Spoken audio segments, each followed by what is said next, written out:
Hi, my name is Max Moran, And I'm Julia Ricciardi. and this is a presentation which we first gave on May 15th, 2024, for the Willamette Law and Political Economy Group at Willamette University College of Law. This is a presentation about the differences between anti-Zionism and anti-Semitism. We gave it in response to the ongoing genocide in Gaza. It is intended to try to rebut a lot of arguments from reactionaries that anti-Zionism and criticism of the state of Israel and of its ongoing genocide are forms of anti-Semitism. I am Jewish and an anti-Zionist. I find this deeply offensive. And I'm not Jewish or Muslim or Palestinian or Christian, but I recently graduated from law school and have spent, 6+ months intensively studying the geopolitical context of Palestine, the colonization of Palestine over the last several centuries, and looking at things like economic, environmental, like interpersonal context of the ongoing colonization. And so that is what brings me to this conversation. Yeah, when we initially gave this presentation, before showing it, we had folks watch the YouTube video Anti-Semitism and Analysis by PhilosophyTube. If you have never seen that video, I would highly recommend watching it either before or after this video. It gives a very clear, very precise, historically informed definition of what exactly anti-Semitism is. We are saying that there's a difference between anti-Semitism and anti-Zionism. We need to define our terms. That video gives our definition of anti-Semitism. I highly recommend it. If there's a video description, then we'll put a link to it in the video description. Julia, anything you want to say before we get started? I think I'd also say that Max and I just both really encourage folks who are trying to understand the ongoing colonization of Palestine to also listen and learn directly from Palestinian voices that are often silenced in this. And maybe also just noting that there are Palestinian Jews as well. So a lot of this kind of false dichotomy between, what is talked about as kind of like anti-Israel being synonymous with anti-Semitism is of course isn't true when we acknowledge the fact that there are Palestinian Jews. And just in addition to watching the video Max just mentioned, we definitely recommend that folks read and explore resources directly from Palestinians, and we can put some of those in the description as well. Awesome. With that said, let's get started. Where is the screen share?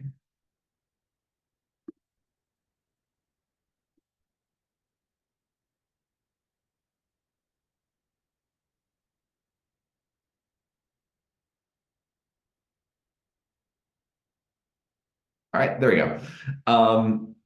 Okay, so as Julia alluded to a second ago, we want to begin by sort of talking about some sort of false frames that are usually thrown out to try to sort of contextualize or rather decontextualize conversation about what is generally referred to as the Israeli-Palestinian conflict, but which we are going to argue is best understood as the colonization of Palestine. The first is essentially an argument that the colonization of Palestine is some ongoing conflict in that part of the world. You know, people are always fighting in the Middle East and that part of the world. They're so backwards, they're so bizarre over there. It began in like 1948 or whatever, and some people were mad about something the UN did, and like it's too complex and too multifaceted and too rooted in its own weird backwards way of doing things in the Middle East for anyone to understand it. That's one way of decontextualizing this conversation. Another common one is to treat it as a religious conflict, is to treat it as this ongoing tear at the heart of the Abrahamic faiths. And oh, why can't we understand that whether you're Jewish or Christian or Muslim, we all believe in peace at the end of the day, as if this is fundamentally a conflict about like a theological debate over the nature of God, and people are killing each other over a debate about the nature of God. both of these are essentially false, and both of these are ways of essentially making it seem as if the combatants in this context, and most especially Palestinians, are not people and are not motivated by the things that you and I are motivated by, the way that all people are. So we want to begin by making very clear, this is not a conflict about religion, this is a conflict about land. And power. And power, precisely. Yeah. The root of this conflict is effectively some group of people were living in a place. Other people came and said, this belongs to me now. The first group said, no, it doesn't. And the second group pulled out guns. What we are going to talk about is sort of the details of how we got to that point, as well as the ideology that undergirds that second group of people, the ideology of Zionism. Again, I recommend watching the Philosophy Tube video first in order to give yourself a functional definition of anti-Semitism before we dive in here. Also, they have like better costumes and stuff than we do, but yes, she's got much better budget, much better video style than we do. Like, go watch her videos. She's great. Okay.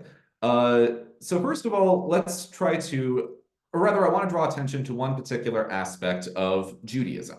The Philosophy Tube video gives a good definition of anti-Semitism, what Judaism isn't. So what affirmatively is Judaism? Now, I'm not going to be able to answer that question for you. People spend their entire lives trying to answer that question. What I want to draw attention to is one particular aspect of Judaism, which is that it doesn't fit neatly into sort of our modern taxonomy of identity. In most of the modern world, we think of sort of a clean distinctions between race, religion, ethnicity, and nationality. Now, on the margins, all of these things always get a little bit fuzzy, but for most purposes, as a rule of thumb, we can generally feel like we can sort things into one of these different buckets. But Judaism doesn't quite work like that. Judaism is extremely old. It's one of the oldest still practiced social identities on Earth. It's about 2,500 years old.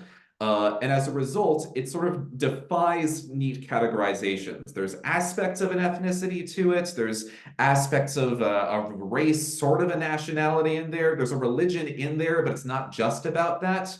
This is data from the Pew Research Center. 76% of American Jews say being Jewish is important to them, but only 28% say religion is important to them. So clearly there's some distinction between Judaism and the Jewish religion. And moreover, the different denominations of Judaism conceptualize themselves in very different ways and have their own answers to these questions. Reform Judaism sees it as primarily sort of an ethical and a philosophical tradition. Orthodox Judaism adheres very strictly to cultural and religious traditions, seeing them as parts of divine revelation. And conservative Judaism sits sort of between the two to some extent. So all that I want to draw our attention to is that Judaism has aspects of a race, aspects of a religion, aspects of an ethnicity, and aspects of a nationality. And as a result, different Jews and different figures associated with Judaism can emphasize or call attention to different aspects of those depending on their present purposes, be they for good or for ill. So with that said, what is Zionism? The first thing I want to draw our attention to is that Zionism is much, much younger than Judaism. Judaism is about 2,500 years old. Zionism is about 130 years old. So Zionism has existed for 5% of the time that Judaism has. Zionism, and this is my own words, is an ideology which argues that Jewish people should have a homeland geographically located in the land of Palestine. It emerges in response primarily to anti-Semitic pogroms and to anti-Semitic violence in Eastern Europe around the end of the 1800s. It was one of many different ideas that was initially circulated in response to this violence. And in the early days of Zionism, it was kind of unclear what exactly that meant, because what is a homeland? What does it mean to feel a connection to Palestine, to a region which the Jewish people, especially Ashkenazi Jews, where Zionism largely originated, a land which these people had not been in for thousands of years? So initially, there were a lot of different conceptions of what Zionism should mean. You had, for instance, cultural Zionism, which was a belief basically that Jews should emphasize their Jewish heritage and feel a sort of spiritual connection to the Palestinian region. Cultural Zionism, for instance, played a large role in the revitalization of Hebrew as a spoken language. For thousands of years, Hebrew was just the language that you read in the Torah. It wasn't like a spoken thing. Cultural Zionism, among other currents, played a role in revitalizing Hebrew as a spoken language. There was also socialist Zionism, which was efforts to emigrate to Palestine and to organize Jewish life there into these self-contained agrarian syndicates under principles of collective ownership. This is basically what living on a kibbutz is, and kibbutzim still very much exist. Many kibbutzim are still organized along socialist principles. But the version of Zionism which most people are talking about today when they talk about Zionism is political Zionism. This emerges about 20 years after Zionism itself begins. A lot of it owes itself to a guy named Theodor Herzl, who writes a very influential pamphlet. Political Zionism is a belief that Jewish people should very specifically have their own nation state in Palestine. We've gone from the abstract concept of a homeland, sort of a feeling of connection to a place, to the very specific idea of a nation state.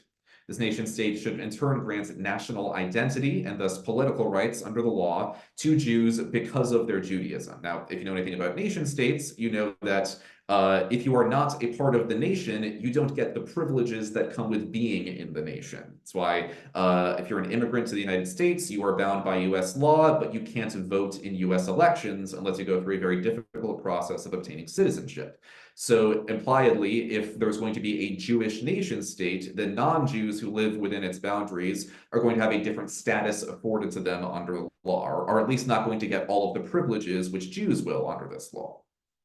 Political Zionism, again, was not the sort of like original formation of Zionism. There were a lot of different formations of Zionism originally, but it has since become by far the most powerful and influential type of Zionism, and it is the type of Zionism that ultimately leads to the creation of the State of Israel.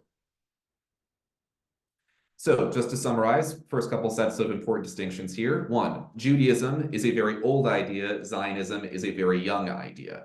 There sort of is a theme of like a return to Zion, a return to the Holy Land in Jewish religious and traditional teaching. But arguably, I would argue at least, it's generally sort of described as like a utopian or an aspirational kind of a thing. If you've ever attended a Seder, for instance, you might remember that you close a Seder by saying, next year in Jerusalem, next year may we all be free.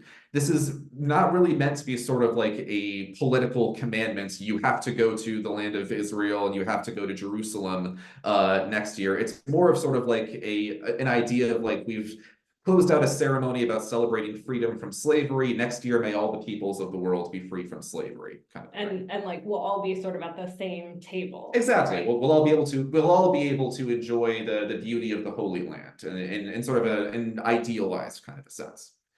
Moreover, support for the concept of a Jewish homeland does not necessarily imply support for a Jewish nation state, much less for the real world state of Israel. Again, a homeland is a feeling. A homeland is a sense of safety, is a sense of comfort. A nation state is something very specific. It's a government, it's the laws and the military and police which enforce those laws.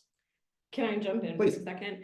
Yeah, I just think I would also underscore, and we don't have the kind of bandwidth to go into the full depth of this right now, but decolonial scholars have some really good articulation about how the concept of a nation state itself is a colonial ideology, and that this concept of kind of a nation state defending boundaries and like political dominance and economic power in relation to the rest of kind of the international nation states. So you think about Europe being kind of an economic powerhouse against the US being an economic powerhouse, and these different nation states, that whole conception in and of itself is part of colonialism, very distinct from what you might think of as indigenous concepts of community or indigenous concepts of homeland. Exactly. Like, when we talk about nation states, we're largely talking about like post-Treaty of Westphalia Europe. The idea that there's like these invisible lines on the ground, and if you cross from my line into your line, then I'm bound by your law. But if you're on my side of the line, then you're bound by my law. That's very much a Europe thing. That is not a thing which like naturally emerges from the rest of the world. It spreads from the rest of the world through colonization. And it's very much like, if you're on my side of the line, like, be wary because there might be guns and tanks and military backing this up, right? There's a distinction between a nation state holding legal, economic, and military dominance within its boundaries, rather than, if you might be neighbors and you're like, yo, you're on my side of the line, like, that's a very different dynamic, because Exactly. I don't have personal military backing up my yard. Exactly. Okay, so this leads us pretty neatly into the next topic here, which is Zionism a settler colonial ideology? And the answer pretty indisputably is yes. If you are familiar with what settler colonism is, if you know the history of Zionism, it is pretty undeniable that Zionism is a settler colonial ideology. But there are Zionists who argue that this cannot be the case. Because Zionism is about the Jewish people returning to their ancestral homeland. How can this be a form of settler colonism if it is about people returning to where they once lived, where they once were from? Leaving aside sort of the question of whether it's accurate to describe Ashkenazi Jews as like returning to a homeland which they've never been to, it's important to note that this was really never a part of what many of the founding fathers of political Zionism saw their project as. In 1903, Theodor Herzl, founding father of political Zionism, considered one of the founding fathers of Israel, he famously tries to sell his fellow Zionists on creating a Jewish state in Uganda. Why Uganda? Basically because the UK offered it to him. It made very little difference, made no difference whatsoever, really, to Theodor Herzl where his Jewish nation state was going to be located, because Herzl was quite secular. Herzl had very little connection to the Jewish religion, to his Jewish faith. So the state's geographic location made no difference to him personally. He just wanted to have a state somewhere.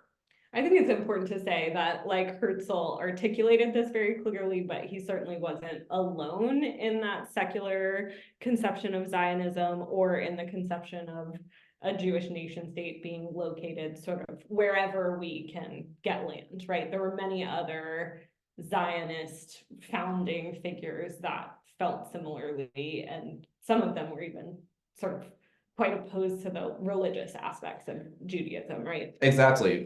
Many of the early Zionists as well essentially saw Zionism as the thing that was going to replace the Jewish religion.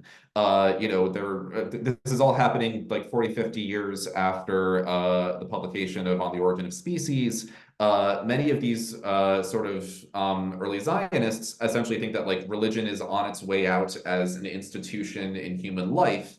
And so they want something new and secular, which is going to fill the role that the synagogue used to fill as sort of the organizing feature of Jewish life. And so they think the nation state is going to be that, where the synagogue was sort of the center of Jewish identity, the center of Jewish culture. Their new country, the nation state, the government and its laws are what's going to be the thing that organizes the Jewish people. So Herzl was a secularist. He later eventually commits to building a state in Palestine, again, not because of any personal feelings about it as far as him personally, but basically just because he realizes that that's going to sell a lot better to Eastern European Jews, especially to religious Jews. If he wants to actually get people to uproot their entire lives and to move to a part of the world they've never been to before, he needs sort of a more compelling vision, and he thought that having it be the land of Palestine would make it a more compelling vision for more religious Jews. So effectively, if you look at this another way, basically Herzl took it as a given that he was going to displace some group of non-European people, very specifically non-European people, to create his new nation state. Because, there were also people living in Uganda. It was not really a given to him that those people were going to be Arab Palestinians, because the land of Palestine itself was not particularly important to Herzl. What I have here is a quote from Rabbi Shaul Magid. He is a distinguished fellow in Jewish studies at Dartmouth College and a visiting professor at Harvard University. He's also a practicing rabbi at the Fire Island Synagogue. He's been very influential to my own thinking about this. I highly recommend you check out him and his work. He has made the observation that the Zionist project was founded on such anti-Semitic assumptions that the Jews in the diaspora were a flawed people, made diseased and unhealthy by centuries of exile with no meaningful culture of their own. If you look at some of the early Zionist propaganda, sort of the ways in which they were trying to sell this project to Eastern European Jews, in some ways it aligns quite closely with like what was quote unquote race science at the time, which at the time was just considered to be science. Of course, today we know that it's a bunch of racist nonsense. But race scientists, quote unquote, at the time basically perceived Jews as an inferior people. The fact that Jews do not have a state, the fact that Jews have been oppressed is evidence that they are unable to assert themselves, unable to show the same force, the same strength that the peoples of Europe have, and they're a blight on the genetic legacy of Europe, that kind of a thing. A lot of early Zionist propaganda, to some extent, repeats a lot of these ideas. It says the fact that we've been oppressed so much, the fact that we've been attacked throughout history shows that we are a weak people, that we are a people that lacks a culture, that we are a people that lacks a unified and clear sense of self. But if we had our own land and if we inflicted violence on people, both in order to attain it and in order to keep it, that would show that we are strong. The ability to inflict violence on someone to show your strength is very deeply rooted in the concept of what Zionism is. Put another way, in the words of Professor Lior Halperin, chair of Jewish Studies Department at the University of Washington, the Zionist movement sought to overturn Ashkenazi Jews' colonized position in Europe through the colonization of the East. And again, I would recommend reading both Professor Halperin's work and Professor Magid's work on this topic. I also want to let some of the early Zionists speak for themselves. These are some excerpts from a famous letter which David Ben-Gurion, who was the first prime minister of Israel, a letter that he sent to his son Amos. This translation is from the Hebrew department of the Institute for Palestine Studies in Beirut, Lebanon. What we really want is not that the land remain whole and unified. What we want is that the whole and unified land be Jewish. A unified Eretz Yisrael would be no source of satisfaction for me if it were Arab. We will organize an advanced defense force, a superior army which I have no doubt will be one of the best armies in the world. At that point, I am confident that we would not fail in settling in the remaining parts of the country through agreement and understanding with our Arab neighbors or through some other means. We must expel Arabs and take their place. Up to now, all our aspirations have been based on an assumption, one that has been vindicated throughout our activities in the country, that there is enough room in the land for the Arabs and ourselves. But if we are compelled to use force, not in order to dispossess the Arabs of the Negev or Transjordan, but in order to guarantee our right to settle there, our force will enable us to do so. I think that speaks quite well for itself. So, we've defined what Zionism is. We've learned a little bit about some of the early Zionists and how they thought of themselves. What then is anti-Zionism? Well, in many ways, it's exactly what it sounds like. Anti-Zionism is just belief that Zionism is wrong. It is opposition to Zionism, plain and simple. These are again are my words. Anti-Zionism is an opposition to the ideology of Zionism and to the state of Israel which emerged from it. It can also encompass arguments against the whole concept of a designated Jewish homeland. It does not necessarily, but it can. Like Zionism, it can be rooted in any of many different philosophical traditions. Because again, Zionism is just a belief, or rather anti-Zionism is just a belief that Zionism is wrong. One can believe that Zionism is wrong for many different reasons. Now, one reason why someone might believe Zionism is wrong is because they're an anti-Semite. Anti-Semitic anti-Zionism is very much a thing, a belief that there should not be a designated Jewish homeland because Jews should not exist, or at least should not have power anywhere on earth. But that is very, very, very far from the only form of anti-Zionism. For instance, there's also Satmar Hasidic anti-Zionism. The Satmar Hasids are a particular sect of Hasidic Judaism. They believe that there should not be a designated Jewish homeland because for the Jews to exit diasporic status contradicts religious teaching. It's a belief that the Jewish people will end our wandering when the Messiah appears, when the end of days begins, effectively. So are you telling me that there can be Palestinian Jews and there can be Jewish anti-Zionists? Amazingly, yes. Amazingly, in fact, most Jews were anti-Zionists until relatively recently. Tell me more. I will be glad to. When Herzl was first making his case to Eastern European Jews to, uproot their entire lives, move halfway around the world as part of a project in which he's basically saying that they have no culture, they have no future, they're arguably a genetic blight on the world. Amazingly, this was not a very popular idea. Basically, like, some of these Europeans around us don't like us, and so we should agree with them and just leave their midst, so we're not bothering them anymore. That was effectively what the argument was. So, you might be surprised to learn people didn't really go along with that. Far and away, the most popular political movement of this time was Bundism, and a very core component of Bundism was anti-Zionism. Bund is Yiddish for union, as in a labor union. Bundist anti-Zionism is the belief that there should not be a designated Jewish homeland because a Jew's homeland is wherever they live. I am an American and I am a Jew. There is no contradiction between these things. Bundism, a very central component of it was called Doikot, which is basically here-ness, as in like, no, I belong here. Rather than retreating from the world in order to escape persecution and also in order to achieve whiteness, a theme which we will return to, Jews should instead make a world where it is safe to be Jewish.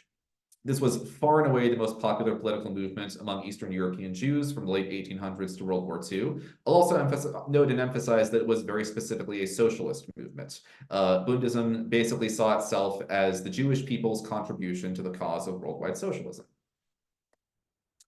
So, our second set of important distinctions. Not all Jews are Zionists, and not all Zionists are Jews. I didn't go into this, but there is actually Christian religious Christian religious Zionism well before even Theodore Herzl was a Zionist. In like the 1870s, there were American Christians who were trying to form a state of Israel in order to bring about the end of days, kind of a thing. So most certainly not all Jews are Zionists. Most certainly not all Zionists are Jews. Jewish anti-Zionism has existed for as long as Zionism has existed. Zionist Jews and anti-Zionist Jews are both still Jews. Let's be very clear here. This is not a debate about who counts as a real Jew or not. This is a debate about what we think the future of the Jewish people should be. And importantly as well, you do not need to be an anti-Zionist to support a ceasefire and the ongoing genocide. I would argue that it is good to be an anti-Zionist, but importantly, it is not required in this case. Let's draw out some more distinctions here. Anti-Zionism is opposition to the nation-state of Israel as it is currently constituted, and can also include opposition to the concept of a unique Jewish homeland. Anti-Semitism is opposition to the Jewish people, wherever they are and however they are socially organized. Importantly, there are both Zionist and anti-Zionist strains of anti-Semitism. For example, the Ku Klux Klan are fervent anti-Zionists because they want to just destroy all Jewish people. They think that there should not be Jewish people anywhere on earth. Whereas Richard Spencer calls himself a white Zionist. Richard Spencer is the guy who got punched in the face on CNN famously. He was a major organizer of the alt-right.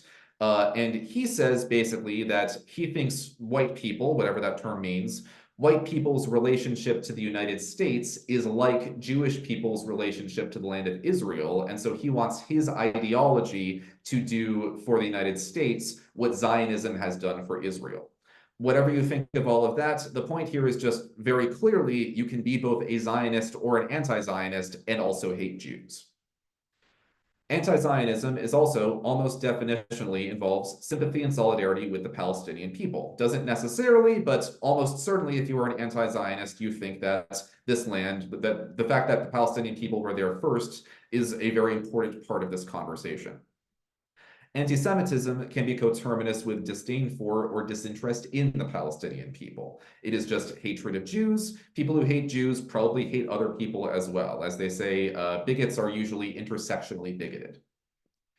Anti-Zionism is a desire for Israeli nationalists to wield less or no power and to end settler colonial power, whereas anti-Semitism can be coterminous with support for the state of Israel, especially if and when Israel inflicts violence on other people who an anti-Semite hates.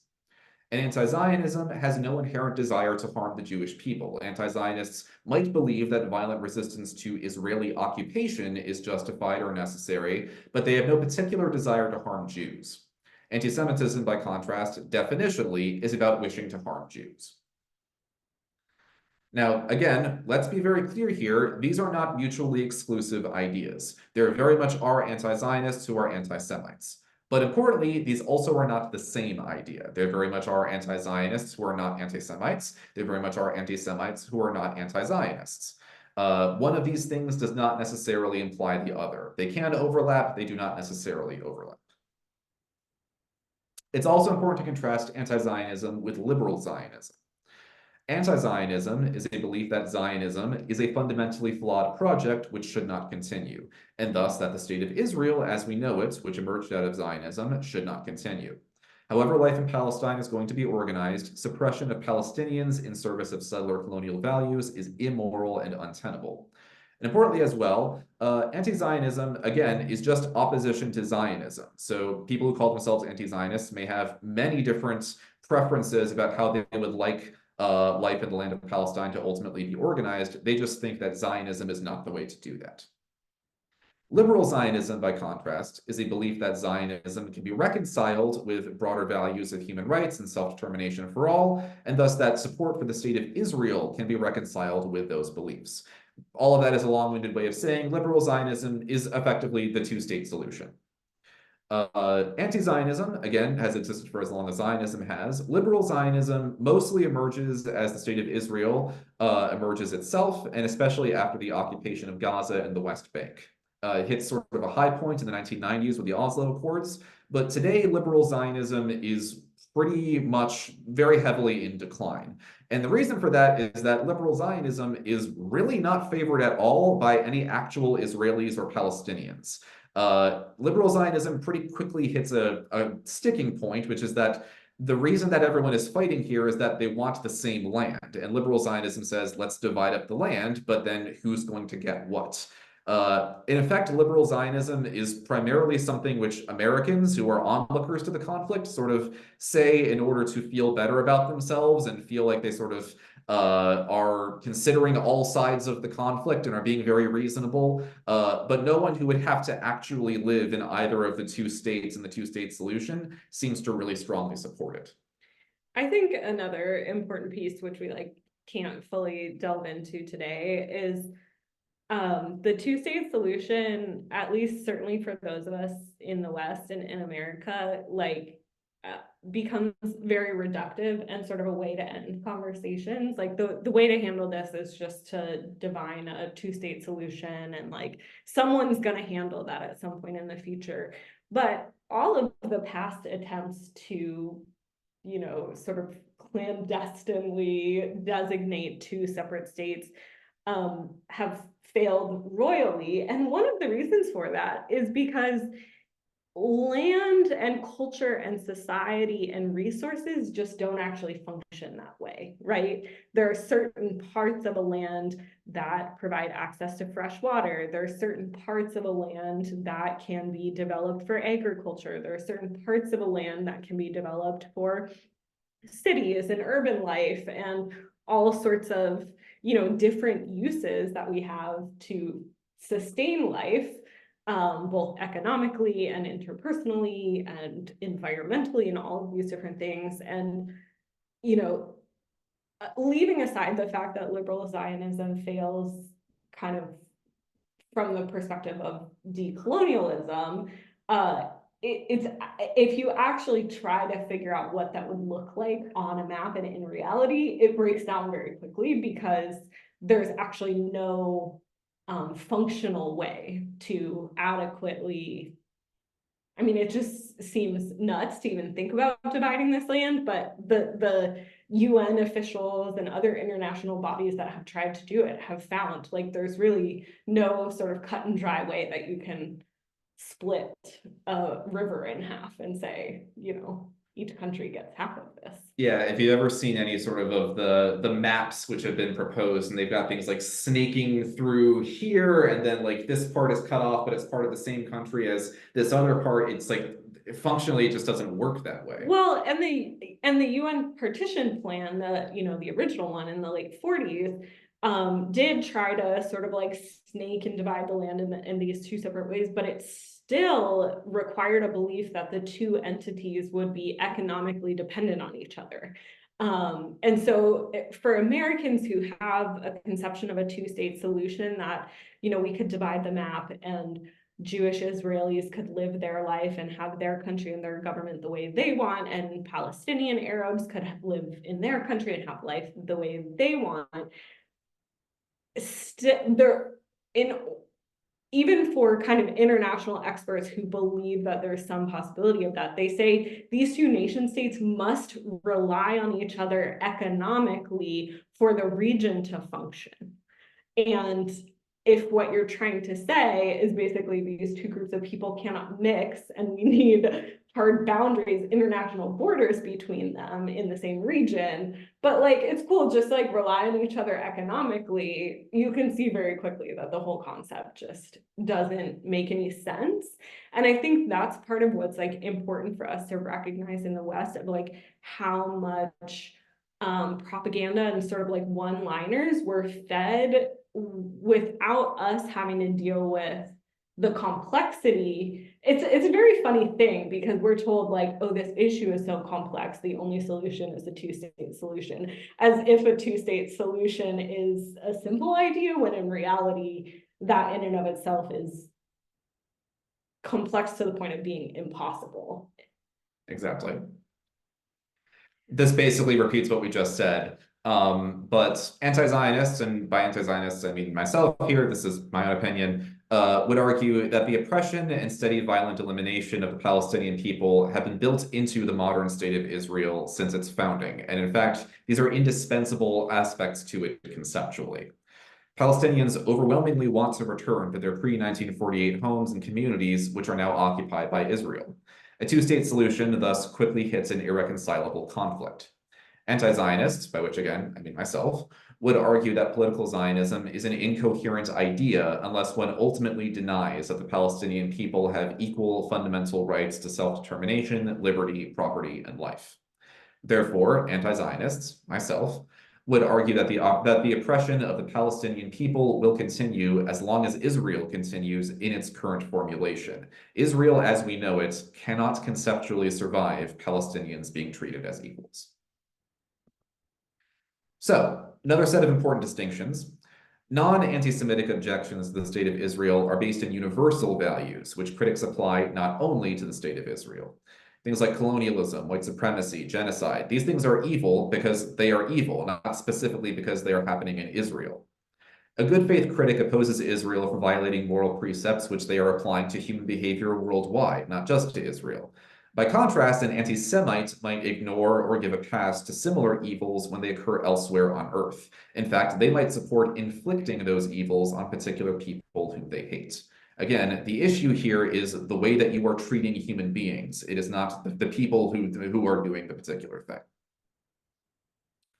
That being said, there's an important complication which we should get to, which is that some anti-Semites, and especially organized fascists, your neo-Nazis, Ku Klux Klans, and so on, will use the word Zionist as a code for saying the word Jew. That is generally a form of propaganda, and it's often done on purpose to muddy the waters and slip hatred into liberation movements. Meanwhile, there's many nationalistic political Zionists who will equate any criticism of Israel with anti-Semitism, again, usually deliberately, to prevent actual attention to Israeli policy, and that likewise is a form of propaganda. So as a result, figuring out if someone is making a good faith or a bad faith accusation in any direction requires considering the individual situation, the speakers, the context, and so on. Now, sometimes you hear people say that as a result of this, it's so subjective that it's impossible to tell whether someone is an anti-Semite, whether someone is just making good faith anti-Zionist conversation, and as a result, there's no way to tell any of these kinds of things. And that's really not true. It's really not that hard to tell if someone is being an anti-Semite. If someone is like making factual, clear claims about the policies of the state of Israel, that is a good faith objection. If someone is depicting like the US Congress bowing down before the Star of David. That's pretty anti-Semitic. It's really not that hard to tell the difference between these things. If you have any aspects of your own identity where you're used to sort of like keeping an eye out for bigotry, it's really not that hard to pick up and tell the difference here. So just, you know, be aware of that, but it does not mean that that conversation is impossible here. Okay, so now we're beginning the unfortunately very, very heavy part of the conversation because we do have to talk about some extraordinarily difficult topics here. So why did political Zionism ultimately succeed at its goals? Why did this thing that was a fairly marginal movement within Eastern European Jewry ultimately succeed? The primary reason that it succeeded is the Holocaust. So from the mid-1930s onward, these older intra-Jewish arguments about Zionism, anti-Zionism, Bundism, and so on, they ultimately had to be sidelined in order to prioritize getting as many German, Polish, Austrian, and Eastern European Jews as possible out of the Nazis' path as fast as possible. The problem was that the rest of Europe and America refused to take Jewish refugees. And as a result, some of them turned to Palestine because that was one of the only places left. For our part, the US effectively banned immigration from Eastern Europe in the 1924 Johnson-Reed Act. This also limited all US immigration to 150,000 people per year. The Ku Klux Klan strongly supported the Johnson-Reed Act, basically explicitly to end Jewish and Catholic immigration to the US from Eastern Europe. Important to note as well that many Jews who fled to Palestine did not do so because they were like fervent Zionists. They were like converted to the ideology kind of a thing. For the most part, they did so just because they didn't really have many other options. For instance, from 1886 to 1914, 85% of European Jewish emigres came to the United States, and just 3% went to Palestine. Whereas from 1932 to 1939, Jewish immigration to Palestine soars to 46% of all Jewish immigration. The primary reason why most of these folks went to the land of Palestine was because that was one of the only places that was left to go. And I mean, you talk about the 1924 Johnson-Reed Act, but also there were literally ships of Jewish refugees sailing across the Atlantic Ocean that were turned around by the US government. So I don't even think that this can be described as just sort of like, oh, we had this like blanket long-standing immigration policy that we have to maintain. Like the US very actively was refusing Jewish refugees in the midst of the Holocaust. Yes, like the race science, the belief that Jews are an inferior people, you know, the protocols of the elders of Zion, belief in like, you know, the vast Jewish conspiracy kind of a thing. These were quite mainstream views within America at the time. Woodrow Wilson famously was a massive anti-Semite. Henry Ford famously distributed lots and lots of anti-Semitic propaganda. Like, you know, the United States, it was extraordinarily anti-Semitic at this time. And this leads us to the Holocaust. So I should hope that if you're watching this presentation, you know what the Holocaust is. After years of oppression under Nazi rule, the Holocaust officially begins in 1941. By 1945, 6 million Jews, that is 2/3 of Europe's entire Jewish population, have been murdered in industrial-scale slaughter. Jews, of course, were not the only victims of the Holocaust. The Nazis targeted LGBTQ people, they targeted the Romani people, they targeted disabled people. The 6 million number specifically refers to the Jewish experience. But yeah, that was 2/3 of Europe's entire Jewish population. I do think it's important to try to put those numbers in a little bit of context because no one can imagine 6 million of anything. We gave this presentation at Willamette University, which is located in Oregon. So the 6 million Jewish victims of the Holocaust is equivalent to murdering the entire population of Portland, Oregon 9.5 times. Or to put it another way, if you were to kill every single person who lives in the state of Oregon for no reason besides just that they live in Oregon, that equals only 70% of the Jews alone who were murdered in the Holocaust, and that's accomplished in just 4 years. It's important to understand that the Holocaust is always hovering in the background of Jewish discussion of the colonization of Palestine. It's always hovering in the background of practically every part of modern Jewish identity. It's something which you don't really escape from. So one of the reasons why it can be so extraordinarily difficult for American Jews and for Jews worldwide to understand what is happening in Gaza as a genocide is because it requires admitting that we did to someone else what was done to us. And that really, really messes with you. It really transforms your ability to understand what it means to be Jewish. It's correct, it's true, but it's extraordinarily difficult. So just like, as a piece of context, as a piece of understanding here. That leads us neatly into the definition of the word genocide, which has been much discussed, whether it's appropriate to describe what is happening in Gaza as a genocide. Genocide is a very specific definition. It is an internationally recognized crime where acts are committed with the intent to destroy, in whole or in part, a national, ethnic, racial, or religious group. These acts fall into 5 categories. I would argue that what is happening in Gaza very clearly fits at least 4 of these. Firstly, killing members of the group. In the last 8 months, at least 35,000 Gazans have been killed. That is almost certainly a major undercount.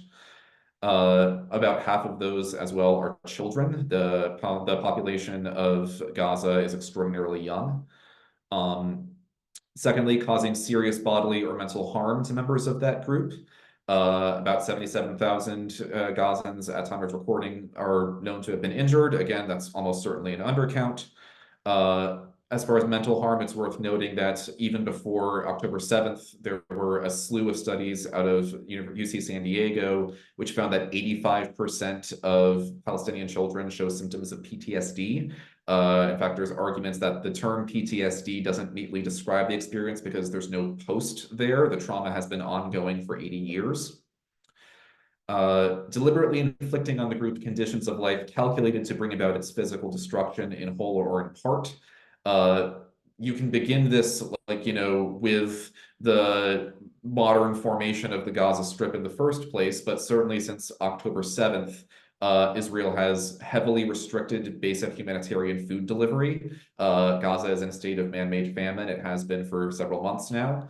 I struggle to understand how that can be anything but inflicting conditions of life calculated to bring about physical destruction. It's also a war crime, quite straightforwardly. Fourthly, imposing measures intended to prevent births within the group. There's 36 hospitals within Gaza. At least 30 of them have been bombed, many of them repeatedly.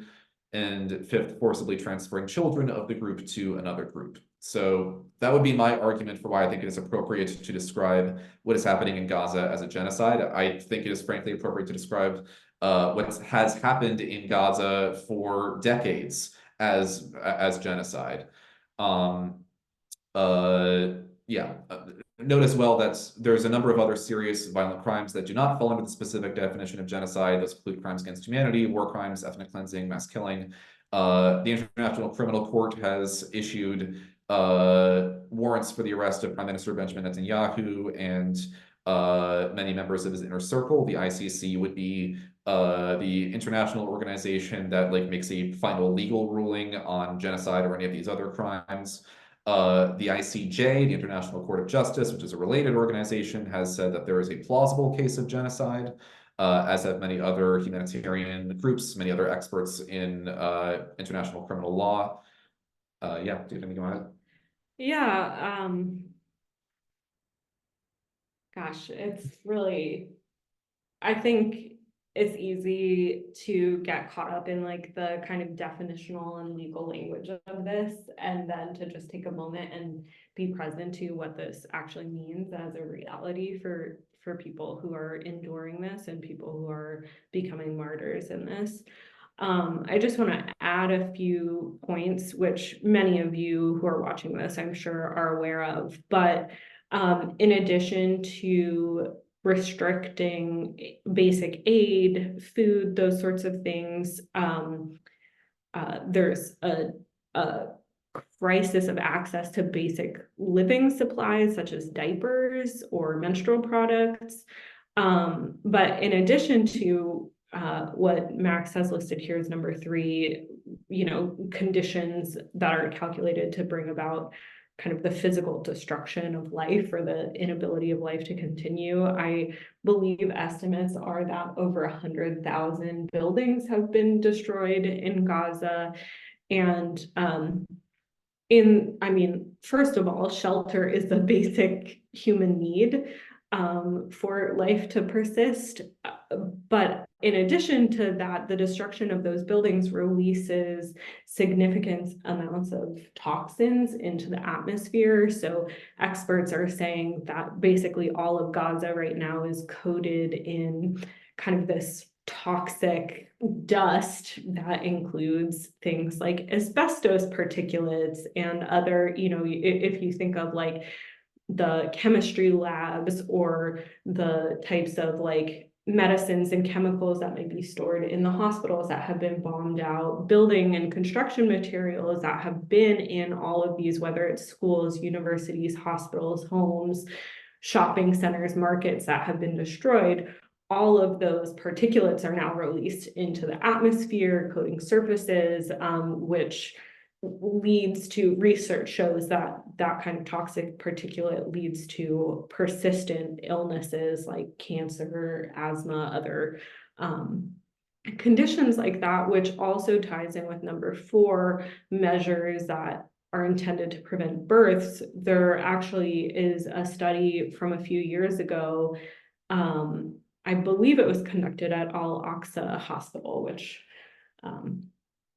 no longer exists, essentially. But it was looking at basically very high rates of birth defects among Gazan individuals who had been exposed to other aspects of Israeli explosives like military weapons, toxins from Israeli offensives in years such as 2021 and 2009 and those sorts of things. So the destruction that's occurring right now obviously is murdering thousands of Palestinians currently, but it is also creating basically unlivable conditions and long-term health and environmental impacts that will ripple through that community for generations to come. Yeah. And the other point that I wanted to make is just, I think it's not always clear to people that bodies like the ICC and the International Court of Justice can often eventually make a ruling as to whether war crimes have been committed or genocide has been committed, but a court system like the International Court doesn't have its own enforcement mechanism. So these rulings are important in the sense that they are telling the truth, they're gathering facts, they're trying to preserve information and conduct research on the ground and those sorts of things, and hopefully eventually will provide some type of historic justice, potentially some type of reparations or whatnot. But the international courts themselves don't have any power to actually stop what's happening right now, which is why it's so important for us as individuals to understand how our own governments or institutions or organizations that we engage with are supporting the ongoing genocide, because that's what's going to stop it, right? Yeah. Having intervention on US support of Israeli committed genocide, stopping US manufacturers that are supplying the explosives, those sorts of things. That's the only mechanism for stopping this. The international courts, first of all, are going to take years to conduct their investigations and hearings and all of those sorts of things. And second of all, a court provides relief or restitution or a ruling after the fact and doesn't have any ability to prevent or stop something that's happening. And also on a very basic level, Israel is not a member of the ICC. So the ICC does not have jurisdiction within Israel's territorial bounds. The only way in which Netanyahu or Smotrich, or I don't believe that they've issued a warrant for Smotrich in particular, but like the only ways in which those warrants could be acted upon is if one of those individuals, say, flies to an ICC member state, and that member state voluntarily has their own police force arrest and then deport that individual to The Hague. Like, the point here is just that ICC jurisdiction is entirely dependent on a state consenting to that jurisdiction.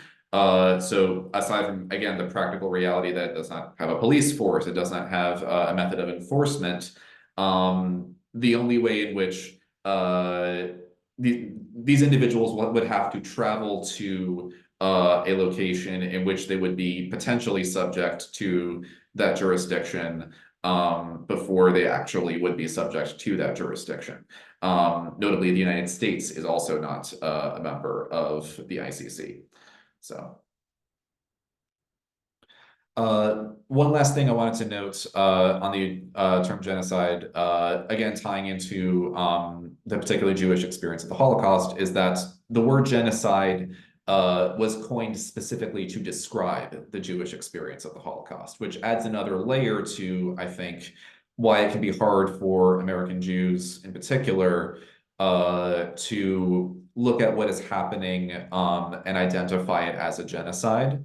The thought of, like, you know, the word that was created in order to describe our own experience, that we would then turn around and do that to somebody else. Again, extraordinarily difficult. It requires some very fundamental it requires one to very fundamentally rethink how they understand what it means to be Jewish. But it is also the truth, and we have to be able to face hard realities. So the second point, we had another point here. Why did Europe and America ultimately embrace political Zionism? Well, there were a few factors that lead into it, but this is, again, a very partial history here. Firstly, the simple fact that the Holocaust had shocked the world. People of all backgrounds genuinely believed that something had to be done to prevent this from ever happening again. Secondly, importantly, Jewish Holocaust survivors' homes were destroyed. All of their possessions were plundered. Their villages were burnt to the ground. There was nowhere to go. There was such, like, even if you had managed to survive the Holocaust, suddenly you were in the middle of a massive refugee crisis. And Europe did not want to have to solve this refugee crisis. For one thing, Europe is itself rebuilding and recovering from World War II, but there is also still massive amounts of anti-Semitism, you know, across Europe as well. That is also very much a factor at play there. And then thirdly, the United Kingdom at this point had already committed to creating a Jewish state in Palestine. It did so in 1917 for a few reasons in that case. Firstly, because it wanted to control midpoints between the UK and India, which of course the United Kingdom was colonizing at the time. It wanted to reduce its domestic Jewish population. It wanted to, you know, send the Jews to Palestine. And it hoped to, you know, quote unquote, civilize the Arab populations, by which it means control them, make them more Western. By the late 1940s, by this point, the United Kingdom doesn't really want to be the ones administering Mandate Palestine, which was the term for the United Kingdom's, when the United Kingdom was in power in the region. It doesn't want to be mediating between Zionists and Arab Palestinians anymore. By this point, there's already, you know, fighting, violence in the region. So Zionism effectively offers a very convenient solution to a lot of different problems. One, it gives Jews a nation state, which does offer some sort of reparation for the Holocaust. And it also means that Europe doesn't have to spend the money and energy on dealing with its Jewish refugee crisis. And it also means that the UK gets to leave Palestine, which it wanted to do anyways. So Zionism won out in large part because it was sort of the thing that was most convenient and that required the powers of Europe to not really have to do all that much. Is it okay if I Please add a point here, just to tie this kind of the UK and Western powers saying, you know, we'll give you this reparation or some degree of reparation by kind of bestowing this nation state upon you. To tie that tactic into kind of a larger history of colonialism, this is something that you see colonial powers having done throughout history. If you look at instances in the US and things like the Trail of Tears, the US and other colonial powers in the land that we now call the US was constantly sort of promising one indigenous community or tribe the land that actually was stewarded, belonged to, occupied by a different indigenous tribe, just to kind of grease the wheels of moving indigenous people farther west or into more isolated reservation areas. A similar thing happened in Australia. I'm sure there are other examples throughout the world. And of course, one of the other kind of benefits to the colonial power in using that kind of swapping as like a facade of reparation is that it often creates further tension between the two populations that the colonial power has now forced into the same land, right? So you see indigenous communities now trying to reconcile, okay, you were promised this land by the US government, but it is actually our ancestral land, and your ancestral land is now occupied by the White House or the Pentagon or whatever else. And sowing that kind of tension between two groups that a colonial power views as inferior. In this instance, the colonial powers still view Jews and Jewish identity as inferior, and they view Arab Palestinians as essentially barbaric and backwards. Sowing tension between those two groups allows the colonial power to maintain control or continue getting some type of economic or political benefit from the situation without themselves having to kind of continue sowing the turmoil and violence. They now have just sort of manifested groups being violent towards each other and some scapegoating of saying that's not our fault anymore. Yeah, it's also worth noting that that's also one of the ways in which Zionists describe Palestinians. One of sort of the classic arguments which Zionists have made across history is, well, why do the Palestinians need to have this place? They're all Arabs. Why don't they just go live in one of the other Arab countries? Right. As if there's no difference between different people in different lands and different places just because they happen to share one aspect of an ethnic identity.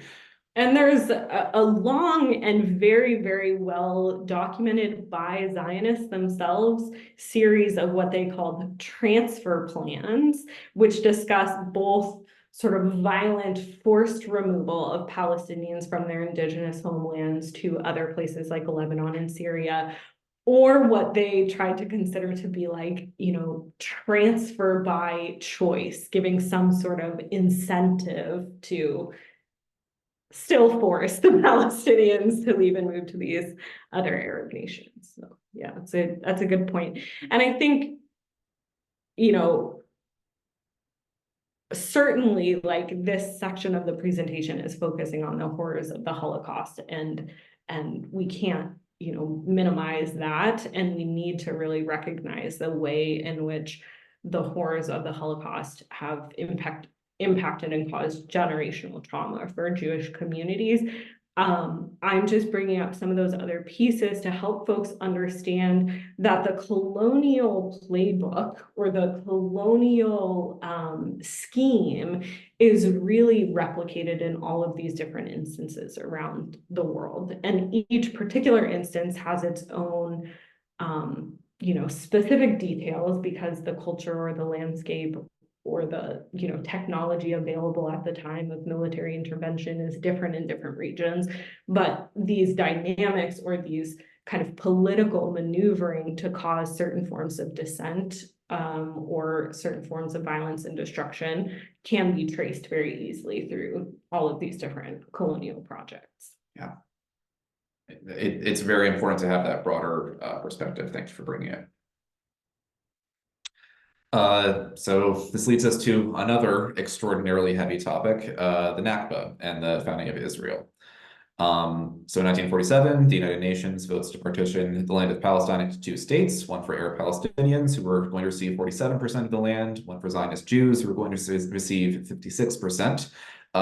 This is extremely unacceptable to both sides. The Zionist Jews wanted at least 75 or so percent of the land. Their Palestinians were saying, why should I have to give up any part of the land that is mine, any part of where I have ancestrally lived?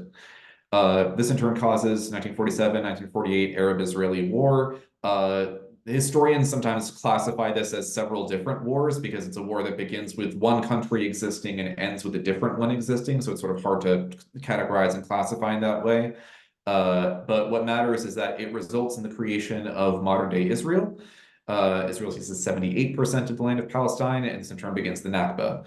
The Nakba is considered the founding tragedy of modern Palestinian identity. May 15th, which was when we initially presented this presentation, is Nakba Day.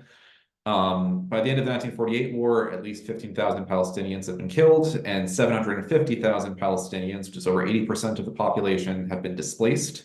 That's basically the entire city of Seattle, Washington. Imagine the entire city of Seattle, Washington being forced to leave their homes at gunpoint. That's what the first stage of the Nakba was. And over 500 Arab Palestinian towns were depopulated and either destroyed or given new Hebrew names. This is an excerpt from Plan Dalet, which was sort of the plan for conquering British Mandatory Palestine among the Zionist militias, just to give a sense of how they were sort of thinking and understanding this. These operations can be carried out in the following manner: either by destroying villages, by setting fire to them, by blowing them up, and by planting mines in their debris, and especially of those population centers which are difficult to control continuously, or by mounting comb and control operations according to the following guidelines: encirclement of villages, conducting search inside them. In case of resistance, the armed forces must be wiped out and the populations expelled outside the borders of the state. And I want to turn things over to Julia to present primarily. Yeah, so Max shared kind of some of the basic information of the Nakba. I'm not sure if you mentioned that translates to the catastrophe. And you talked a little bit about how different historians classify the Arab-Israeli war, or what terms are used to describe that. And I think it's worth noting that Palestinians often refer to this as the Nakba, the catastrophe. For them, it's like really an intense kind of overwhelming moment of dispossession and genocide. And Israel on May 15th celebrates its Day of Independence and views this as like the freedom war, the liberation war, the creation of their homeland war. The day after the United Nations voted to partition Palestine, Zionist leadership called upon all Jews in Palestine between the ages of 17 to 25 to join the military. And this created a very excessively large Zionist military force. Keeping in mind that this is around the creation of a new country, so this is not, at this point, not necessarily fully formulated as like a country's military, but it was definitely an organized kind of group of soldiers or militiamen. By early 1948, there were more than 65,000 Zionist soldiers and militiamen, and this enormously outnumbered the available Arab Palestinians to defend or protect their land. By the end of March 1947, Zionists had depopulated Palestinians from 30 villages, totaling about 22,000 people. And there were essentially just a series of massacres after massacres and forced removals from different towns. I definitely recommend digging into some of the literature on this topic because it is so complex. But one piece in particular, which I have the author and title listed at the bottom of the slide, The Atlas of Palestine, 1917 to 1966, is written and researched by a Palestinian, and it's just this very large, very well detailed book that includes lists of family names and specific locations where people were forced forced to leave their homes. It includes lists of people who were killed in these different massacres and traces very specifically, it's a geographical text and an actual atlas. So it traces very specifically kind of the land movement, some of the military sites of Israel's military, the way that they changed the natural landscape through this conquest. So I definitely recommend digging into that text. But just some of the examples of the types of violence that happened during the Nakba. The massacre of Deir Yassin in April 1948 involved the murder between 120 to 254 unarmed villagers, including elderly women and children. In mentioning that this included elderly women and children, I feel also called to say that it is also wrong to murder civilian men. It's wrong to murder any unarmed villager. I think it's just very important that we call attention to the fact that elderly and women and children were massacred in this, to show that the intention really was to wipe out communities, to wipe out people who could provide care, to wipe out elders who had wisdom and knowledge about their community, to wipe out people of reproductive age who could, carry on their family's bloodlines. And to also show that one of the specific intentions of the violence enacted during the Nakba was to create this widespread sense of terror, because they believed that they could cause this kind of demolition of a number of villages, which would cause enough terror to force other Palestinians to leave their land or to perpetually feel unsafe and therefore submit or more easily, acquiesce to Israeli dominance. Again, mentioning some pretty heavy things like rape and other forms of sexual violence were widely used, and also things like looting homes and even ripping earrings or cutting off ring fingers to take rings. Israeli soldiers took those spoils as their own personal property.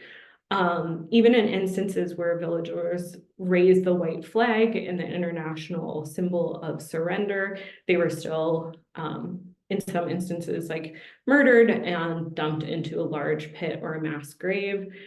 One of the things that I really want to underscore with this is, I think for myself as an American person who spent many years of my life not being very accurately educated on the history of Palestine, it has been easy over the last 7 months to just look on in horror and say, who could think of doing something like, rounding up all of the people from a village and separating them and tying their hands behind their back and killing them and putting them into mass graves. And we're seeing these reports of mass graves at some of the hospitals that have been bombed out, some of the other communities that have been recently genocided.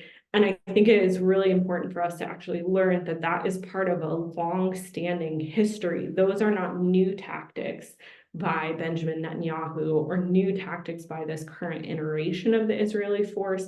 That has been at least a component of Israeli military action for decades. One of the other aspects is that during the Nakba, when refugees were living in, refugee camps or kind of just wherever they gathered as their family was dispossessed, the Red Cross at that time estimated that about 10 Palestinian children died every day from what would normally be preventable things like hunger, cold, and transmission of, preventable diseases through raw sewage and, lack of access to medicine and those sorts of things. And then by 1966, more than 1 million Jews, primarily Ashkenazi, had moved into Palestine and occupied Palestinian homes or expanded existing Jewish settlements. And one of the things that often happened, as Max alluded to, is that Palestinian villages, which were destroyed by the Nakba, were then redeveloped into Jewish settlements. I'll talk about this a little bit more. One of the other things that Israel has done in a lot of these villages that were destroyed has been to plant pine forests and declare those villages as like nature preserves and parks. So in addition to removal of Palestinian people from their homelands, there's also been an attempt to kind of cover up or erase the history of those demolished villages. Again, to just recognize that these types of colonial tactics have been used ongoingly. There have been documented massacres basically every few years since the 1940s. And across the span of time, tens of thousands of Palestinians have been injured or killed. We don't have this on the slide, but of course, in the midst of this, Israel has also killed people in surrounding countries like in Lebanon and Syria. As a part of their kind of colonial effort to, as we were talking about earlier, to kind of assert their nation state power.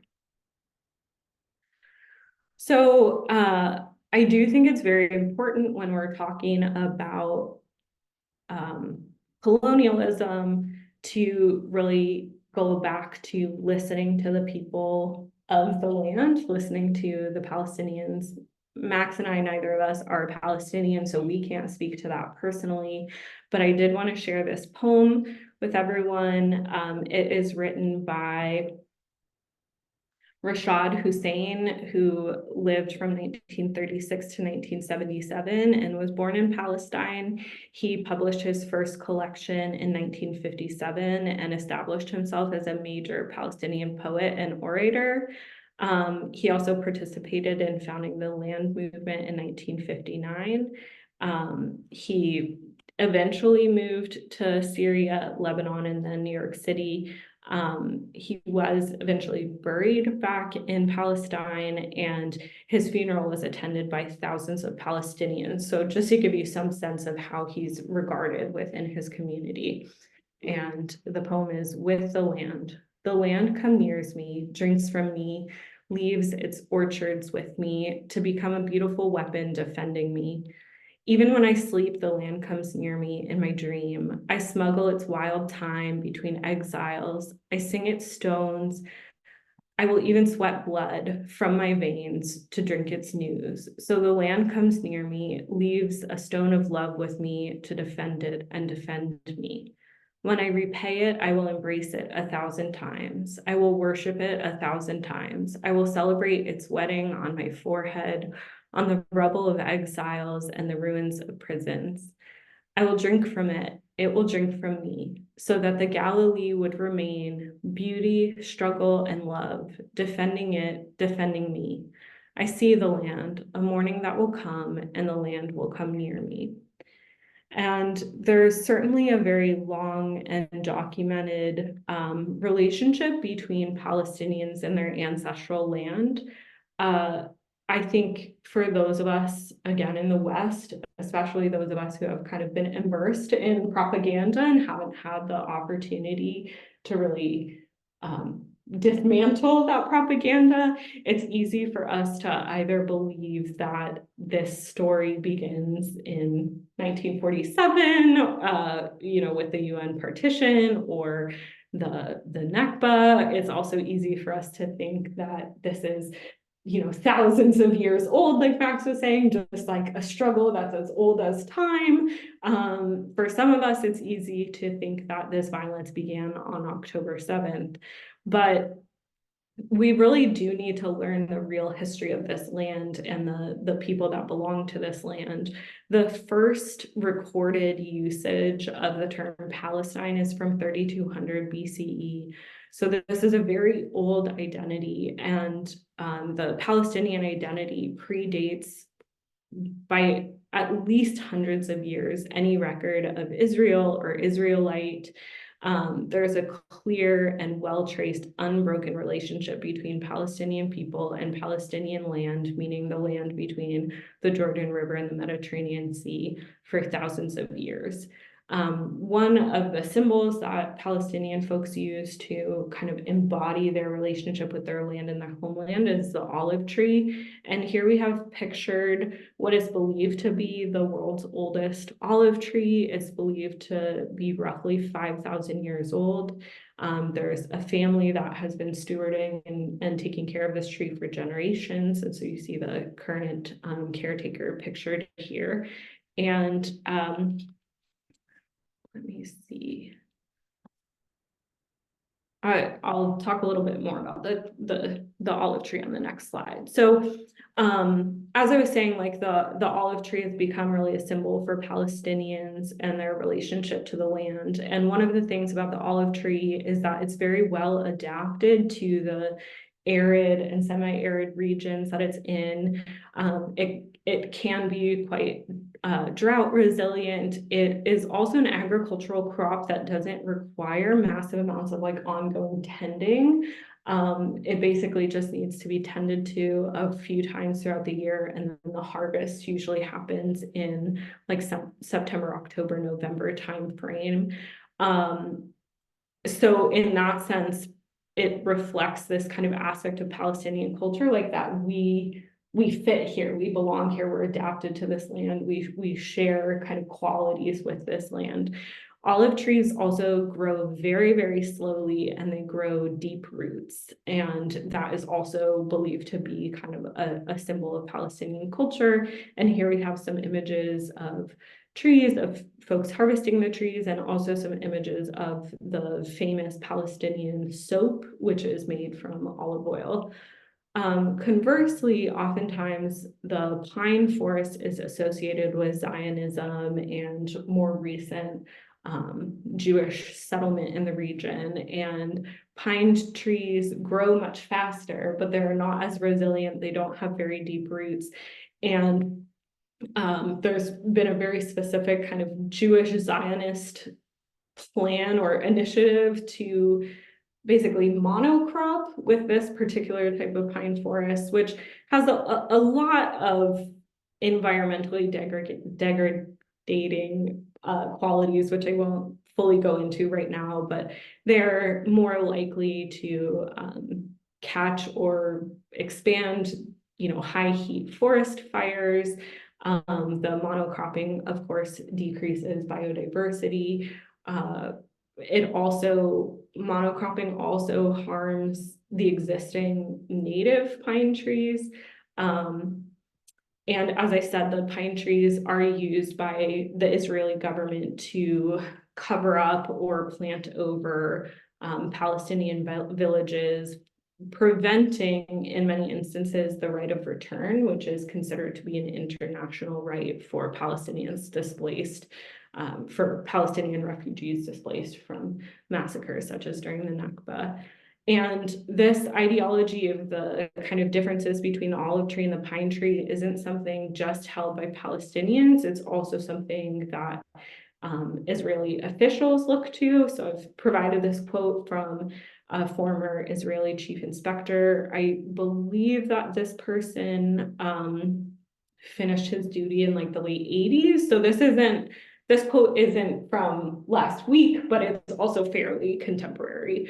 And he was quoted as saying that olive trees look so naive, as if they couldn't harm anyone, just like children. But then many years later, they turn into terrorists who actually kill people. The tree is the enemy soldier.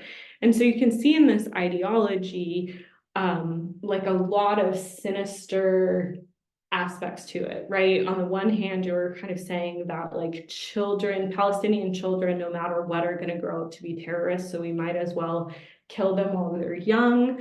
There's this very dehumanizing aspect of it that is basically saying like children are no different than trees, and then this denigration of the trees themselves, like that these trees don't have value, these trees are just dangerous and must be discarded, must be removed. And Israel has actually engaged in a very deliberate process of uprooting, destroying, removing literally millions of Palestinian olive trees, which has a lot of, I'm sure you can imagine, a lot of varied impacts because many Palestinian families rely on their olive trees as a primary economic source.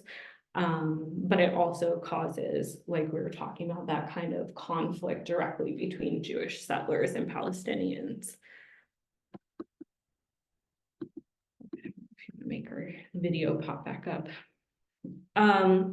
One of the other things that I wanted to say, just talking about the landscape, is that a landscape designer, I believe this was in the early 1900s, was one of the, at the founding meeting of the Gardeners Association in Israel, said, "We came to the country and we found a wasteland, a landscape destroyed and scorched by the sun. We took it upon ourselves an arduous task to change this landscape, to shade it, to cover the bare, scorched earth with the greenness of shrubs and trees." And so that kind of goes back to this sentiment of like, we're kind of the advanced, like we're coming from Europe to civilize this land, to repopulate this land, to bring life back to this land where it has just been destroyed by these barbaric Arab Palestinians. But I think it's also like an important early example of the propaganda, because it was talked about as like, we're going to restore the greenness to the land, we're going to, tend to it. And in reality, a lot of these Israeli practices have caused environmental harm as well as harming people. There was one other thing I was going to say about that, but I don't remember. So it's fine. Max is like much more practiced in his succinct words on each slide. You know a lot more than I do. As I said earlier, I've been like very intensely studying this over the last like 6+ months. And so it's been a little bit challenging for me to like narrow in my focus, because over the last 100 or so years of colonization, there are so many different aspects of, talking about. I've just started reading a book that even talks about how basically the development of the electrical grid in what was then Mandate Palestine was a colonial project, because basically the Zionist forces started mapping the land with electrical grids, and then you can control energy sources and you can lay claim to land basically by saying like, well, we should have rightful access to this land because we're providing a technology.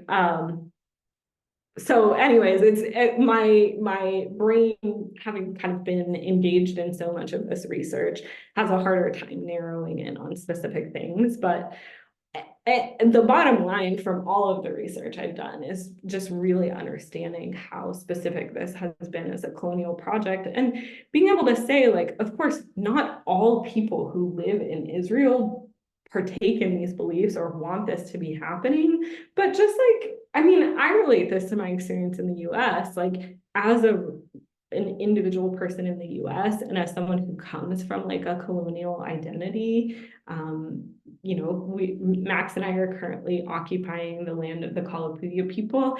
I don't personally support the disenfranchisement, the displacement of Kalapuya people or anyone indigenous to these lands. There's a lot of things my government does that I don't personally support, but just because I hold those opposing beliefs doesn't really mean that that provides any stopgap against the government. And so I think it's really important to understand that the Israeli government and the masterminds of this plan have basically been marching towards this very specific genocide of folks in Gaza, as well as, some of the recent massacres that we've seen in the West Bank, as a part of like a very long and very detailed and specific plan to take this land and this entire region and its natural resources from Palestinian people, even though there's like a ton of different examples. That's kind of what it boils down to. Yeah, I mean, like, in general, trying to depict history as like who were the good guys and who were the bad guys, with very few exceptions. I think we can say the Nazis are the bad guys.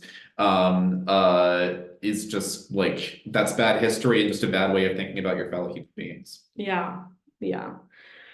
with that being said, I think it is really important for us to look to the lessons of collective liberation over a long period of time. And so I've pulled some information from this really excellent, relatively short article called Oppressive Pines, Uprooting Israeli Green Colonialism and Implanting Palestinian Anna, and I'm really sorry if I'm pronouncing all of these wrong, but this article, written again by a Palestinian, puts forward some aspects of Palestinian indigenous culture that I think can give Palestinians a place to stand and can be something that all of us can look to as we try to work towards collective liberation. And those are the qualities of collaboration, steadfastness, return, and unity.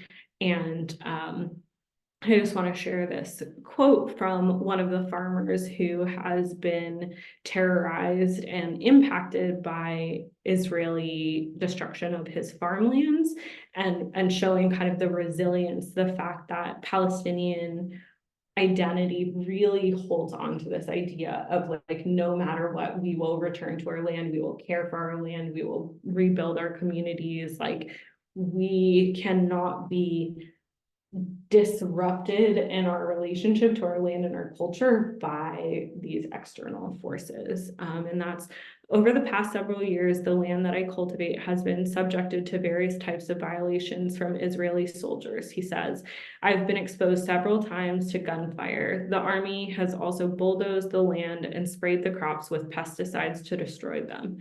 This caused me huge financial losses, but after each round of destruction, I returned to prepare the land for cultivation again. And that's a sentiment you can see reiterated by many farmers, but also by many other Palestinians. Certainly, if you have the chance to speak with Palestinian refugees who live in other parts of the world, such as the US, you'll also hear this kind of commitment and desire, like, we have a right to return. That's, you know, we don't know when that's going to come or how that's going to come, but that is like part of what we stand for. Do you want to go to the next slide? I also want to encourage folks in the midst of all of this horror to look to like what we can be inspired by. And this was a couple months ago now. Unfortunately, I don't know what has happened to these people or these cats since then, but there was this beautiful video shared on Instagram of these two elderly Palestinian men in Gaza, and they are just feeding meat to like a horde of cats that have gathered around them. And one of the men says, I'm feeding God's creation here. There's no food or drink for them. God helped us feed them. These are animals. May God, in their honor, grant us heaven. Feed the cats, even in dire times. And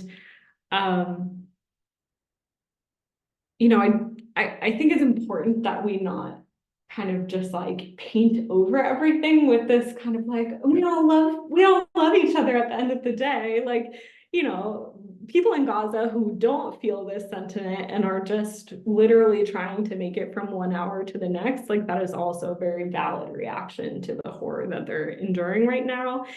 But I do think it's important for us to remember that there's some aspect of the human spirit that can find those moments of goodness or collaboration or connection with other life, with other creatures, even in the midst of, you know, they're literally sitting on rubble of their village. And so I hope that that's something that we can carry forward as we're trying to understand the current dynamics, but also for those of us that are interested in building collective liberation. Yeah.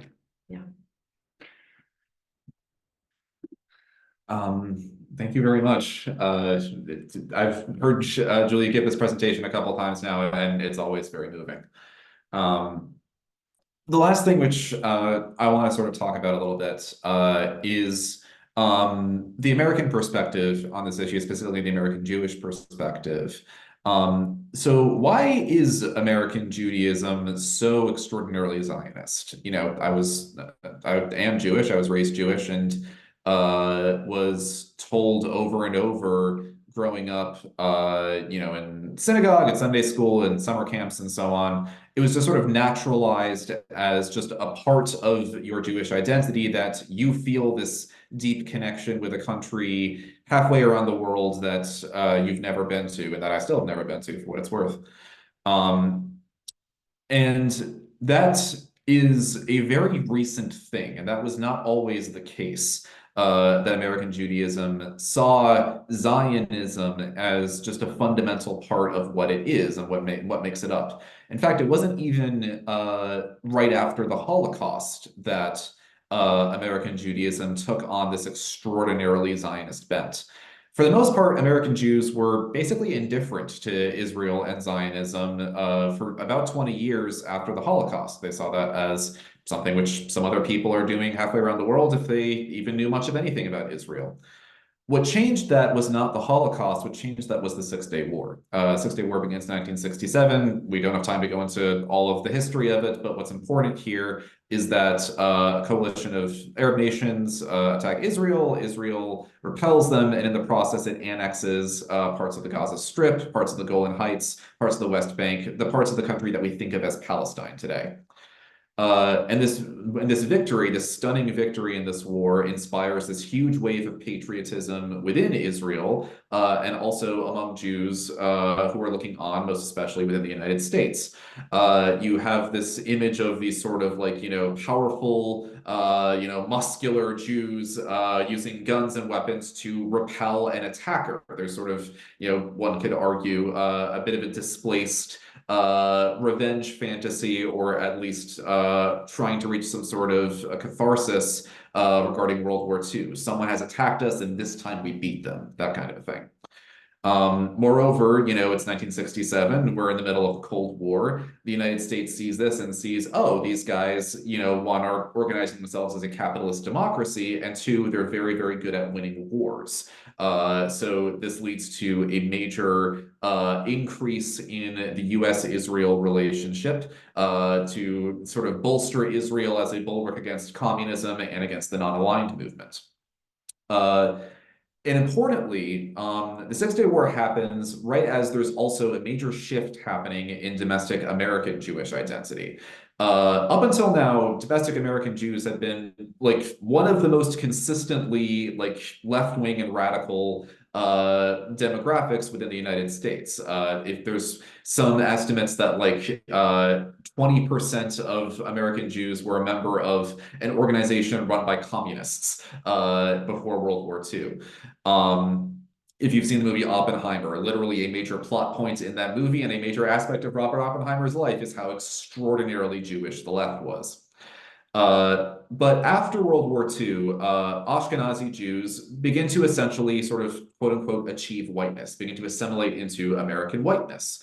Most certainly there was and still is anti-Semitism, but the American defeat of the Nazis has in large part moved underground that sort of very overt forms of anti-Semitism. Moreover, it's the post-war years. There's a major economic boom. People are experiencing social uplift, and Ashkenazi Jews, European Jews, are in the middle of being sort of welcomed into the club of American whiteness. If you know much about American whiteness, you know that one of the ways in which an immigrant group that was formerly on the outside of that category solidifies their status on the inside is by starting to punch down, is by starting to attack still minoritized people and their movements. And sadly, we see this within American Judaism. For instance, on the American right, you had figures like Norman Podhoretz, who goes on to play a major role in the creation of neoconservatism, which is sort of like the Republican foreign policy paradigm. In the center, you have figures like Marty Peretz, who becomes the owner of the New Republic, one of the major sort of intellectual magazines for the creation of American-style neoliberalism and for the Democratic Party becoming the party of neoliberalism. Both of these figures, as well as several other figures, if you're interested in this topic, I recommend a book by Ronnie Grinberg called Write Like a Man, about mid-century American Judaism, American Jewish masculinity. Both these figures also quite racist. They both published very, very racist writings and columns about African Americans and about Arabs in particular. Peretz was ultimately kicked out of the New Republic because of an extraordinarily racist blog that he wrote, basically saying that Arabs don't deserve rights. So you have this major shift within American Judaism, people whose grandparents had been like, communists and socialists, people whose parents had been, fervent New Deal Democrats, are now themselves becoming more moderate, drifting more conservative as they are assimilating into the status of whiteness. They see this, and they also see Israel, this foreign nation, which is this incredible military and economic strength, which is modeling sort of a very different, very new vision of what Judaism could be, and especially what Jewish masculinity could be. Jews and gender, long, complicated topic that we do not have time to go into. But one aspect of Israel and Israeli propaganda is the concept of the new Jew, that by having a state and by especially having a military that defends that state, Jews can break out of sort of a classic, and again, this always has a lot of valences of anti-Semitism in it, sort of like a perception of weakness, a perception of sort of like, a bunch of nebbishy nerds reading books kind of a thing, and instead embrace this sort of like tough, rugged masculinity kind of a vision. This ends up being a very influential vision within American Jews of this sort of a period. Importantly, also, you have religious Zionism becoming much more common here. Israel in the 1967 war annexes the Western Wall and the Cave of the Patriarchs, which are the two most holy sites in the Jewish religion. You'll recall that Zionism was very directly a secular ideology at its start, at least Jewish Zionism was very directly a secular ideology. It's only really after 1967 that it starts to take on some more of that religious, messianic sort of an air. And of course, there's strains of American evangelical Christianity that are fervently Zionist because they believe that the state of Israel will bring about the end times, will bring about the second coming of Christ and all this kind of stuff. Certainly Jewish religious Zionists don't believe that particular aspect of things, but the idea of like a messianic, a religious vision of Israeli identity and of the importance of Israel only really becomes a thing after 1967. And also after 1967, as the US and Israel are like becoming more close in terms of foreign policy, as American Judaism is starting to take on a more Zionist bent to it, Israel also begins effectively propaganda campaigns, the most famous of these, of course, being Birthright, the trip which Jews can take after their bar bat mitzvah, in which they get sort of like a guided tour of Israel, never talking at all about Palestine or the colonization or anything like that, in order to try to promote and instill this sense of connection with Israel. Which often goes hand in hand with the tree planting campaign, yes. Right? You can have a tree planted in Israel, for a bar bat mitzvah or birth or a death or whatever. The first thing that I knew about Israel was that they need trees. The first thing I knew is that they give you the little tin box where you can get people to put in the coins. For some reason, they need trees, and we have to all help them plant trees.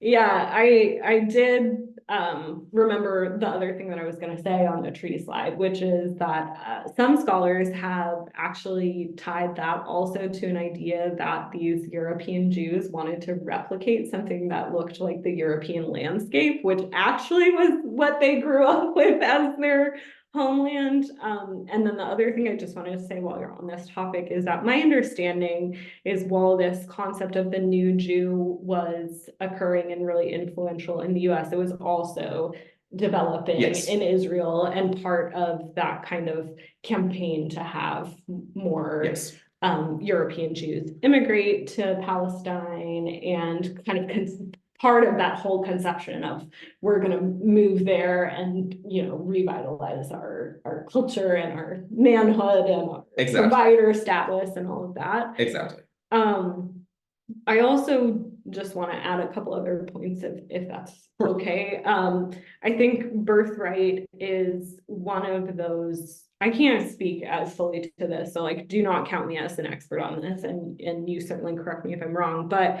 my understanding is that birthright is one aspect of Israel working to kind of sanitize its like international perception.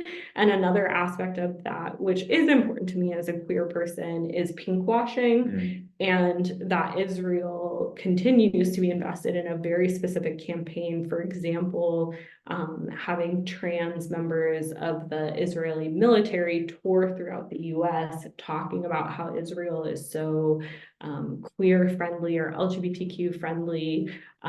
Basically, if you're not familiar, the term pinkwashing means that you kind of show your organization, institution, or country's support for LGBTQ people as a way to cover up or like divert attention from horrible things that you do. And pinkwashing is often associated with the government of Israel.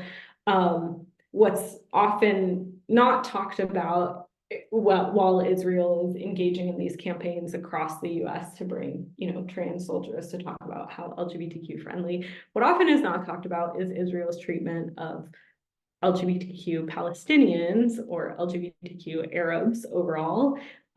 Certainly in the tens of thousands of people who have been genocided, the hundreds of thousands of people facing famine today, there are many LGBTQ folks within those groups who are entirely disregarded. And so I definitely think for folks who are trying to understand some of the US-Israel relationship beyond just the military support, but kind of the cultural enmeshment, it's definitely worth looking into kind of the specific history of pinkwashing and how Israel has tried to engage specifically US LGBTQ organizations in support for Israel under this banner of Israel being LGBTQ friendly, while ignoring a lot of Israel's human rights abuses of many people, including queer folks. And then with that also, and I'm not sure what year it began, but the exchange between US police forces and the Israeli military.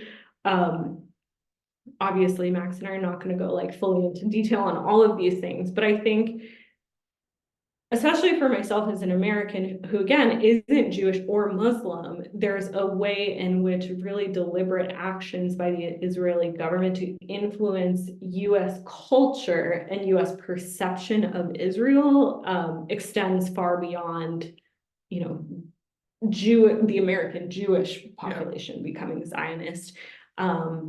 And bringing trans soldiers to come and connect with US LGBTQ organizations obviously isn't the same as bringing US police forces to Israel to train with Israeli military, but nor are either of those the same as birthright. But those different types of exchanges serve to build on this kind of overall plan of the Israeli government to influence how Westerners perceive their country and their dire need for more trees. They just need more trees. It's really important. So I think I would recommend that folks dig into that a bit more. And if you're specifically interested in Israel's pinkwashing history, I would definitely recommend the documentary called Pinkwashing Exposed, which we can try linking if there's a section for us to link to all these sources. Sorry to detract a little bit from what you were saying about how not at all. Thank you.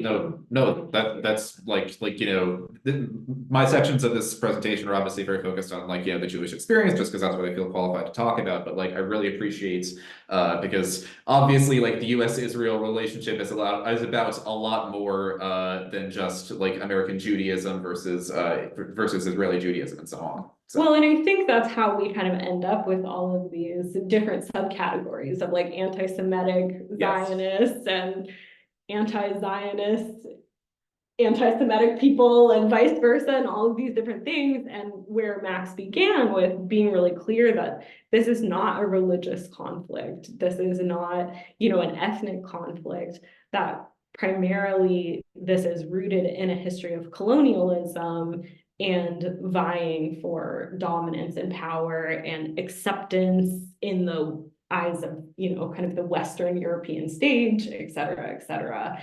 And that many of these things, whether it's how we are impacted by propaganda or how we participate in liberation, many of those things transcend or go beyond just a religious identity or a cultural identity. Amen.